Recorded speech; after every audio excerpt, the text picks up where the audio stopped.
শুক্রবার শিলচরে উপস্থিত হয়েছেন অভিনেতা মিঠুন চক্রবর্তী।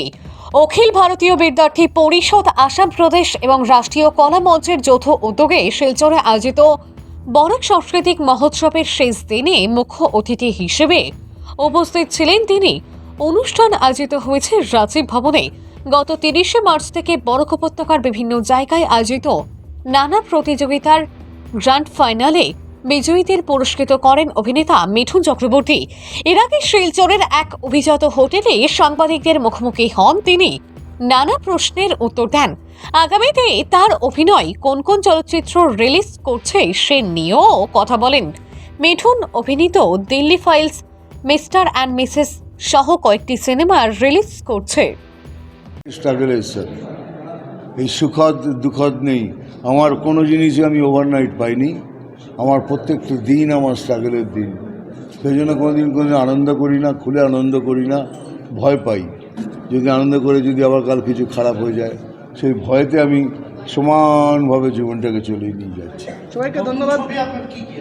হ্যাঁ, নতুন ছবি আসছে এখন, বাপ, তারপরে দিল্লি ফাইলস আর মিস্টার অ্যান্ড মিসেস, যে বাঙালি বইটা, বাংলা বইটা।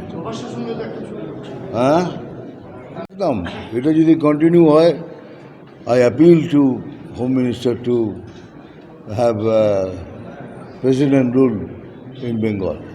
আর তা যদি নাও হয়, তাহলে এইটুকু রিকোয়েস্টও রেখেছি যে ইলেকশনটা যেন মিলিটারি রুলের আন্ডারে হয়, তাহলে ফেয়ার ইলেকশন হবে। আর আমরা ফেয়ার ইলেকশন চাই, আমরা দাঙ্গা চাই না, মারামারি চাই না, কিচ্ছু চাই না। We are opposing, we oppose it, but আমাদের ভোট করতেই দেওয়া হয় না। সেই জায়গাটায় খালি আমরা বলেছি কি আমাদের একটুখানি 2 মাস অ্যাটলিস্ট। একটু জোরে বলুন। শিলচরে এসে প্রাথমিক প্রতিক্রিয়া। শিলচরে এসে প্রাথমিক প্রতিক্রিয়া, আগেও এসছি, তবে খুব কম সময়ের জন্য। এটা একটু বেশি সময়। খাওয়াটা আজকে দারুণ ছিল। ব্যাপার ভাই, এখনও বুঝতে পারছি না এই যে বাঙালি ফ্যামিলিগুলোকে এইভাবে অত্যাচার করা হলো, কেন করা হলো, এখনও বুঝতে পারছি না। কেননা এদের ওয়াকা বিলের সাথে এদের কী নেওয়া দেওয়ার আছে।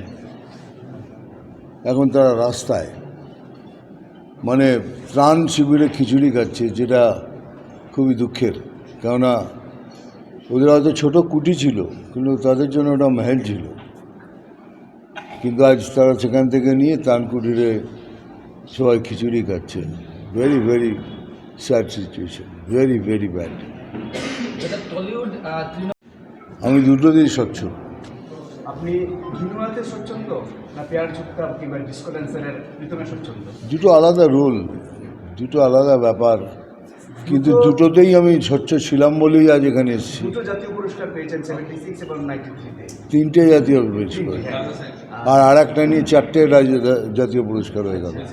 তো এর মধ্যে দেখা যাচ্ছে দুটো হচ্ছে বাংলা, তাহাদের কথা নিয়ে মৃগয়া হিন্দি, মৃগয়া হিন্দি, তাদের কথা বাঙালি, রামকৃষ্ণ পরমহংস হিন্দি। আচ্ছা দাদা, ওয়াকফ নিয়ে মুর্শিদাবাদ আপনি কি দেখতে পাচ্ছেন? তো বললাম তো, এত স্ট্রং। আর ওখানে দেখে নিন কী হচ্ছে, একটা অ্যাপিসমেন্ট পলিটিক্স চলছে। অ্যাপিসমেন্ট পলিটিক্স ঠিক আছে, সবাই করে, কোনো রকমভাবে কিছুভাবে করে। এত বেশি হয়ে গেছে যার ফলে it is going out of hand. অসমের সংস্কৃতির বিষয়ে কি বলবেন? আপনি তো আসেন প্রায়। দেখুন, আমাদের সংস্কৃতি খুব স্ট্রং। ভারতবর্ষের সমস্ত জায়গায়, সমস্ত রাজ্যে, নিজ নিজ রাজ্যে তাদের সংস্কৃতি খুব স্ট্রং। যেমন আসামেও ভেরি স্ট্রং। আমাদের বেসটাই হলো সংস্কৃতির উপরে। সেখানে আসামও বিরাটভাবে অবদান আছে আসামের। লাস্ট দুটো প্রশ্ন। আমার ওটা ভুল হয়েছিল, দ্যাট ওয়াজ মাই মিস্টেক। কারণ সেই সময় তৃণমূল পার্টি অন্য পার্টি ছিল।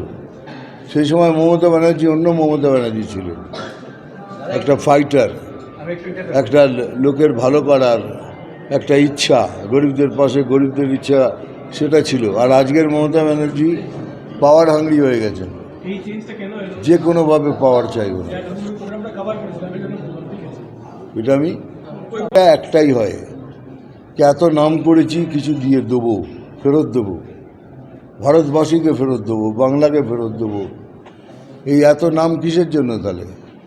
কেন ভগবান এত নাম দিয়েছে? সেই ইচ্ছেটা সবচেয়ে সময় থেকে গেছে। সেই জন্য এখানে যাচ্ছি, ওখানে যাচ্ছি, এবার বিজেপিতে যে মনে হচ্ছে কিছু করতে পারবো সেই ইচ্ছে। আর যদি না পারি, হেরে গেলাম, থ্যাংক ইউ বলে দেবো।